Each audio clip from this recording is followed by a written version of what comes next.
बात करते हैं आतंकवाद के रंग की। मालेगांव ब्लास्ट केस में जब साध्वी प्रज्ञा सिंह और कर्नल पुरोहित का नाम आया तो इसे भगवा आतंकवाद से जोड़ा गया। आतंकवाद पर एक नई परिभाषा कर दी गई। लेकिन 17 साल की लंबी लड़ाई के बाद जब प्रज्ञा ठाकुर और कर्नल पुरोहित बाइज्जत बरी हुए तो भगवा आतंकवाद के झूठ का गुब्बारा फूट गया। लेकिन कहानी यहीं खत्म नहीं हुई। साध्वी प्रज्ञा ने रिहाई के बाद आतंकवाद को हरे रंग से जोड़ दिया, जिस पर नई बहस छिड़ गई है। देखिए हमारी ये खास रिपोर्ट। आतंकवाद के रंग पर बवाल, सुलगते सवाल। भगवा वर्सेस हरा, आतंक के रंग पर विवाद बढ़ा। मालेगांव विस्फोट मामले में बरी होने के बाद साध्वी प्रज्ञा सिंह ठाकुर अपने एक बयान के बाद फिर विवादों में आ गई। कोर्ट से क्लीन चिट मिलने के बाद जब कल वो भोपाल में अपने आवास पहुंची तो उन्होंने आतंकवाद के रंग पर ऐसा बयान दे दिया जिस पर बवाल मच गया। पहलगाम हमले का हवाला देते हुए साध्वी प्रज्ञा ठाकुर ने दावा किया कि आतंकवाद का रंग हरा होता है और इसे उन्होंने सीधे मुसलमानों से जोड़ दिया। इसलिए हिंदू कभी आतंकवादी नहीं हो सकता क्योंकि वह सबके बारे में शुभ चाहता है, अच्छा विचार करता है। देखो कौन कहता है कि रंग नहीं होता, निश्चित रूप से रंग होता है। और ये हरा रंग लेकर के जिस प्रकार से इन्होंने हमारे पहलगाम में जिस प्रकार से पूछ के तुम हिंदू हो हम मारते। साध्वी प्रज्ञा के इस बयान ने एक नई बहस छेड़ दी।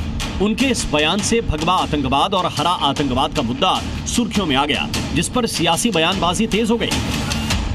प्रज्ञा ठाकुर बता रही हैं कि हरा रंग आतंकवाद का रंग है। ये अज्ञानी लोगों की भाषा है। ईश्वर अल्लाह गॉड का सबसे पसंदीदा रंग अगर कोई है तो वो हरा है। और ईश्वर अल्लाह गॉड कभी भी आतंकवाद का पैरोकार नहीं हो सकता। जो लोग रंग को आतंकवाद से जोड़ते हो, समाज के अंदर में नफरत फैलाने की बात करते हैं, समाज को तोड़ने की बात करते हैं, ये कतई नहीं होने चाहिए। एक सस्ती राजनीति के लिए आप समाज के अंदर में इस तरह का नफरत का माहौल पैदा नहीं कर सकते, क्योंकि रंगों से आप आतंकवाद को जोड़ना सरासर गलत है। हर व्यक्ति, जैसे मैं हरा पहनता हूं, कुछ लोग भगवा कलर पहनते हैं, तो इसका मतलब थोड़ी है जो भगवा पहन रहा है, जो हरा पहन रहा है, वो सब उनको आप आतंकवाद से जोड़ देंगे। विपक्ष भले ही साध्वी प्रज्ञा के बयान पर सवाल उठा रहा हो, लेकिन उनके इस बयान को महाराष्ट्र सरकार में मंत्री नीतीश राणे का समर्थन मिला। जबकि कांग्रेस नेता पृथ्वीराज चव्हाण ने दलील दी कि उसे भगवा आतंकवाद नहीं बल्कि सनातन या हिंदू आतंकवाद कहा जाना चाहिए। आतंकवाद का एक ही कलर है, वो हिरवा है, हरा है।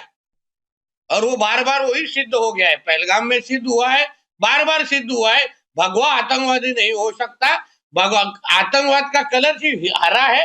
ये भगवा कहना तो गलत है। ये तो सब पॉलिटिकल पार्टी जो अपना लिया है और भगवा नाम दिया है तो वो गलत है। अगर आपको किसी धर्म का नाम लेना तो हिंदू टेरर कहिए, हिंदू फंडामेंटलिस्ट टेरर कहिए, सनातनी टेरर कहिए, लेकिन भगवा न कहिए। आतंकवाद के रंग पर यह बयानबाजी मालेगांव ब्लास्ट मामले से भी जुड़ी है, जिसमें आरोप है कि कांग्रेस नेताओं ने ब्लास्ट के बाद इसे भगवा आतंकवाद का नाम दिया था, आतंकवाद का रंग बताया था, जिस पर कोर्ट से क्लीन चिट मिलने के बाद रक्षा मंत्री राजनाथ सिंह ने भी कांग्रेस की भगवा सियासत पर सवाल उठाए थे। कांग्रेस ने आतंकवाद जैसी समस्या को भी वोट बैंक के चश्मे से देखा है। इतना ही नहीं, उन्होंने आतंकवाद पर भगवा रंग चढ़ाने का भी प्रयास किया और बेगुनाह लोगों को आतंकी षड्यंत्र रचने के आरोप में जेल में डाला। मालेगांव में हुई घटना में आतंकवादियों को पकड़ने की बजाय भगवा आतंकवाद की नई थ्योरी ये गढ़ी गई। साध्वी प्रज्ञा पर मालेगांव ब्लास्ट में शामिल होने के आरोप थे, जिसके बाद इसे भगवा आतंकवाद से जोड़ा गया। लेकिन अब साध्वी प्रज्ञा ने जब आतंकवाद को हरे रंग से जोड़ दिया तो इस पर नई बहस शुरू हो गई, जिस पर सियासी बयानबाजी तेज है। ब्यूरो रिपोर्ट, जी मीडिया। और आतंकवाद के रंग पर स्वामी अविमुक्तेश्वरानंद सरस्वती का बयान भी सामने आया, जिसमें उन्होंने कहा कि आतंकवाद का कोई रंग नहीं होता, आतंकवादी तो आतंकवादी ही होता है। आतंकवादी तो आतंकवादी होता है। भगवा आतंकवादी होगा तो पूजा करोगे उसकी? बताओ। हिंदू भगवा आतंकवादी। आप हम कहते हैं कोई रंग वाला हो आतंकवादी, आप उसकी पूजा करेंगे, उसका सम्मान करेंगे? या भगवा होगा तभी उसका अपमान करेंगे, बाकी दूसरे रंग का होगा तो नहीं करेंगे? रंग का क्या मतलब है? इस आतंकवाद शब्द के साथ रंग का क्या मतलब है? हम किसी रंग का हो, आतंकवाद आतंकवाद होता है और उसके खिलाफ बिल्कुल जीरो टॉलरेंस की नीति अपनाई जानी चाहिए। जिस आतंकवाद के रंग को लेकर विवाद छिड़ा है, उस पर सवाल उठ रहे हैं कि क्या वाकई में आतंकवाद का रंग भगवा या हरा हो सकता है।